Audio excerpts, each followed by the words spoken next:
విప్లవాల పురిటిగడ్డ సిక్కోలులో ఉద్యమాలు కొత్తేమీ కాదు. అటు కాకరాపల్లి, ఇటు సోంపేట, ఇప్పుడు పలాస ఉద్దాన ప్రాంతంలో ఏం జరుగుతుంది అనే దానికన్నా ముందు ఇక్కడ కార్గో ఎయిర్పోర్ట్ అనేది ఉపాధి కల్పనలో భాగంగా తీసుకొచ్చారు.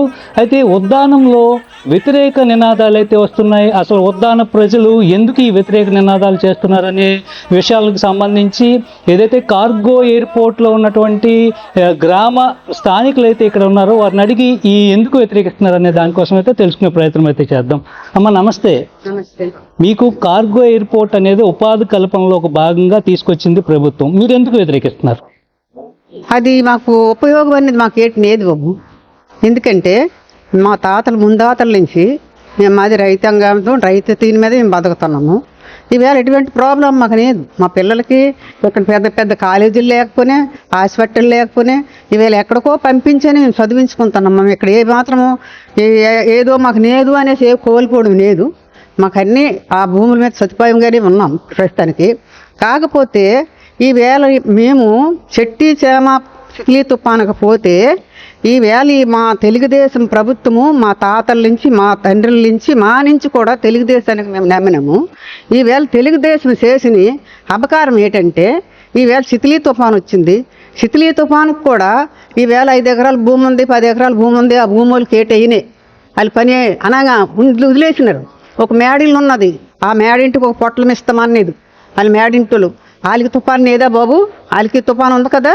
ఈవేళ అంత అన్యాయం చేసింది తెలుగుదేశం పార్టీ. అయితే ఈవేళ చెట్టి పుట్ట వేసుకున్న వాళ్ళము మామిడి, పనస, జీడి, కొబ్బరి సర్వము మునగా ఇవన్నీ తీసుకెళ్ళి మేము మార్కెట్లు అమ్ముకొని మేము బతుకుతున్నాం. ఈవేళ చెట్లేళ్ళు అరికేస్తామంటే మేము ఏం మీద బతకల్లా? మాకేటి ఉపయోగం ఉంది? ఈవేళ వాళ్ళు ఏదో కంపెనీ కడతారు, బిల్డింగ్లు కడతారు.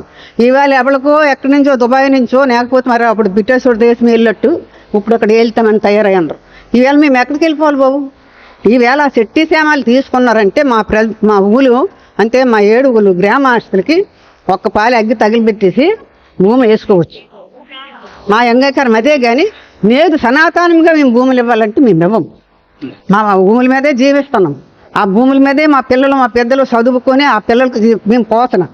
భూములు తీసుకుని మేము ఎక్కడికి వెళ్తాం బాబు? మేమేటైపోవాలా? దీనికి సంబంధించి ఇంత పెద్దగా ఈరోజు ఇంత ఎత్తున జనాలు మీరు బయటకు రావడానికి గల కారణం ఏంటమ్మా? అసలు మా భూములు మేము కోల్పోవాలంటే ఎట్టి పరిస్థితులను కోల్పోం సార్. ఎందుకంటే మా భూములే మా ఉనికి. మేము నమ్ముకున్న తల్లి, మా తల్లికి మేము వదులుకున్నట్టే భూమి వదులుకుంటే. మా తల్లిని ఎప్పుడైనా తల్లిని వదిలేస్తారా? అనాథం చేసేస్తారా? తల్లిని ఎప్పుడు అనాథం చెయ్యరు కదా. అలాగే మా భూమిని మేము అనాథగా చేసుకోము, వదులుకోము. మా పిల్లలకి చదివించుకుంటాం. మాకు అభివృద్ధి లేదంటే లేదు, మాకు అభివృద్ధి ఉంది. మేము 10 మందికి అభివృద్ధి చేస్తాము పనులు కల్పించి. మా భూమి మాకు 5 ఎకరాలు ఉంది. 5 ఎకరాల దగ్గర 30 మంది మేము అభివృద్ధి చేస్తాను. వాళ్ళకి ఒకటి కాదు, మలుపులు, ఆకులు, మా జీడి పంట. ఈ జీడి పంటకి రైతులు వస్తారు కొనుక్కోవడానికి. మాకెంతో గౌరవం మా భూములు బట్టి. ఈరోజు మాకు గౌరవం పోతుందంటే ఎట్టి పరిస్థితులను భూమి ఇచ్చే పరిస్థితి లేదు.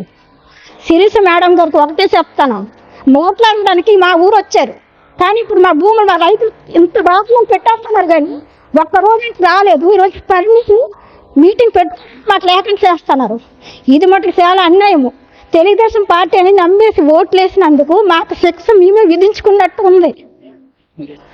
అయితే దీనికి సంబంధించి ఈరోజు ఇంత పెద్ద ఎత్తున అయితే మీరు స్థానికులు అయితే బయటకు వచ్చినటువంటి పరిస్థితి, అయితే పోలీసులు కూడా మిమ్మల్ని బయటకు రానటువంటి పరిస్థితి, ఈ రెండింటినీ మనం ఎట్లా చూడాలంటారు?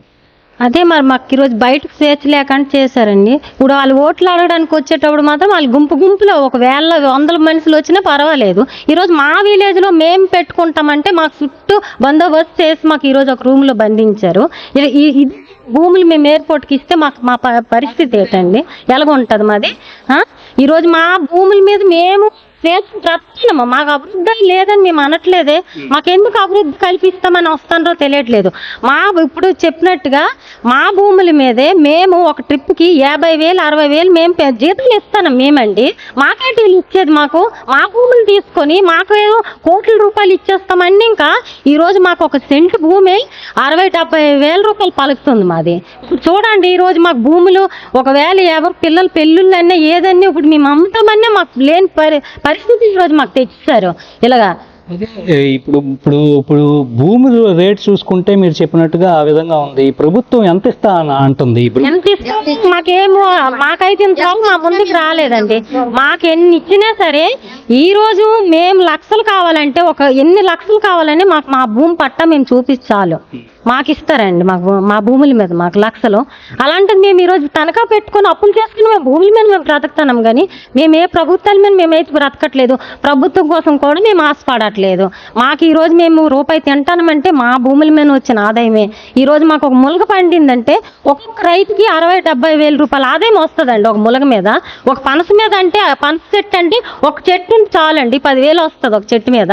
మాకు ఒక కొబ్బరి చెట్టు చాలండి, ఇప్పుడు 20 రూపాయలు అయ్యి ఉంది ఒక కాయ. ఎంత తితిలీలో ఇన్ని చెట్లు పడిపోయినాయి. ఇప్పుడు మాకు కొబ్బరి చెట్ల మీద ఇప్పుడు ఏం లేదని మాకు నెలకు పెన్షన్ లాగేనండి మాకు కొబ్బరికాయల మీద.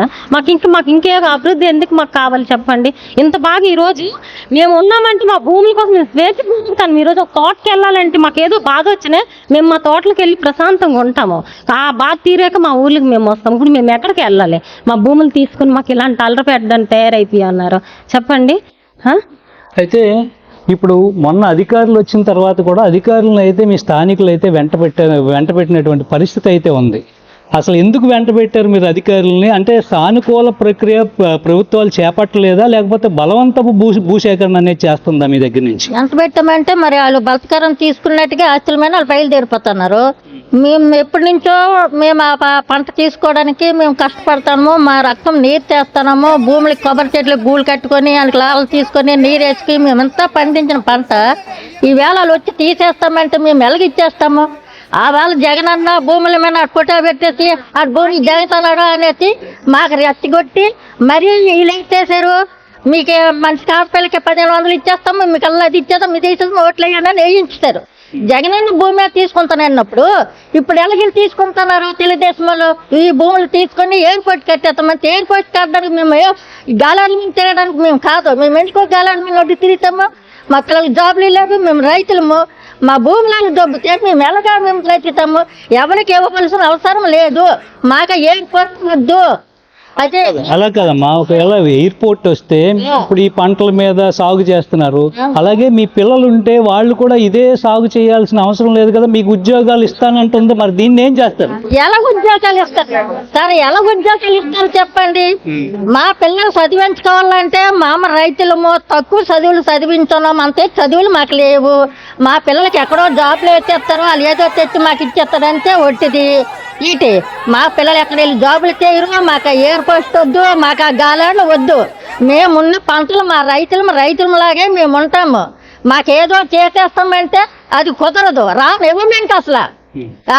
అంటే ఈ రోజు చూసుకుంటే గనక మీరు చిన్న పిలుపునిచ్చినప్పటికే పోలీసులు అనేది మీ గ్రామాల్లో చుట్టుముట్టారు.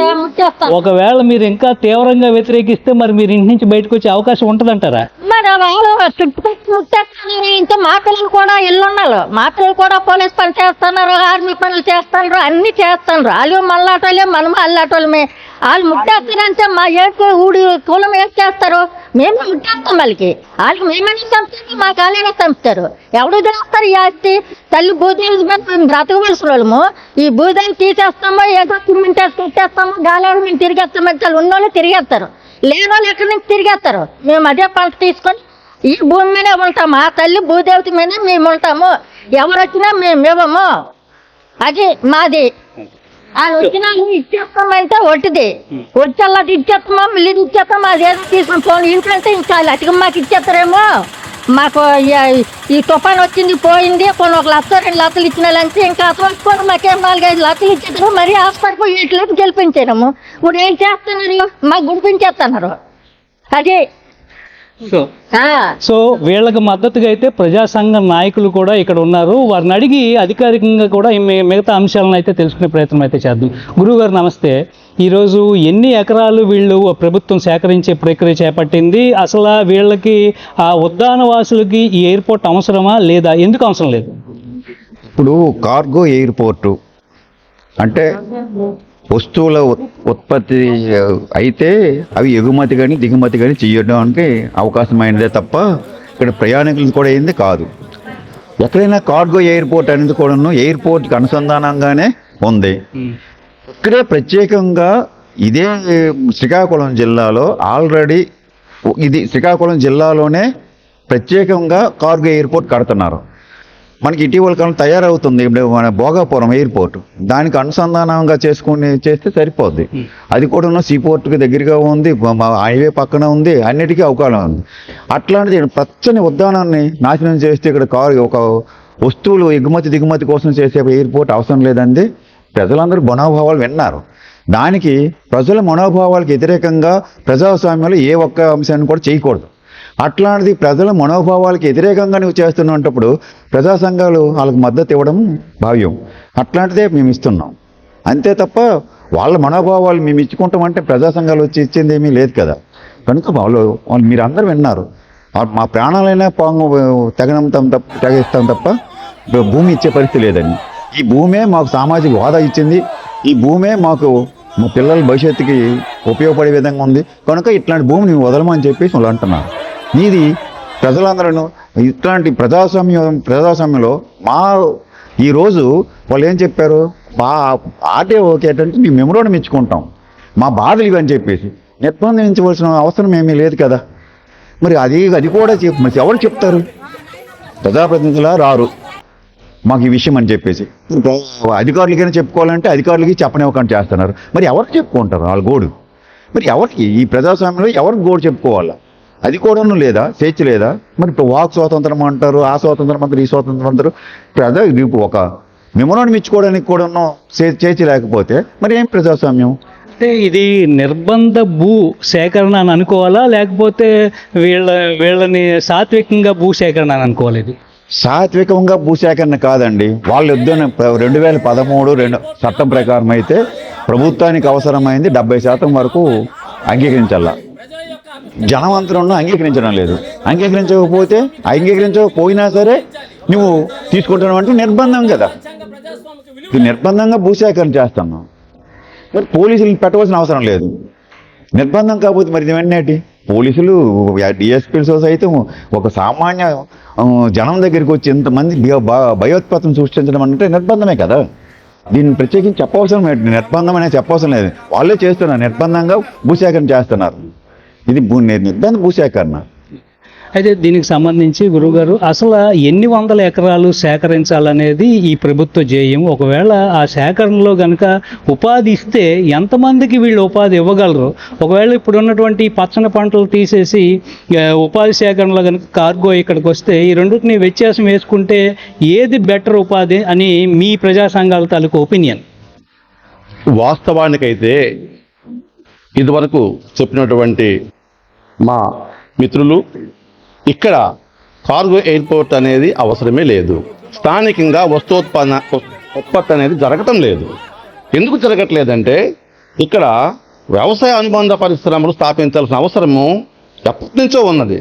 స్వతంత్రం వచ్చి ఇన్ని సంవత్సరాలైనా సరే ఈ రైతాంగము తమ మానవున తాము అనేక రకాలుగా శ్రమించి ఈ ఉద్యమ పంటలు పండిస్తే వాటికి మద్దతు ధరలు అడుగుతూ ఉంటే, అనుబంధ పరిశ్రమలు కావాలని అడుగుతూ ఉంటే, ఏ రోజు కూడా మేము అడిగినటువంటి ఇక్కడ అవసరం లేనటువంటి ఈ కార్గో ఎయిర్పోర్టు మా గుండెలపైన గుణపంలా దింపడం అనేది ఇది భావ్యం కాదు.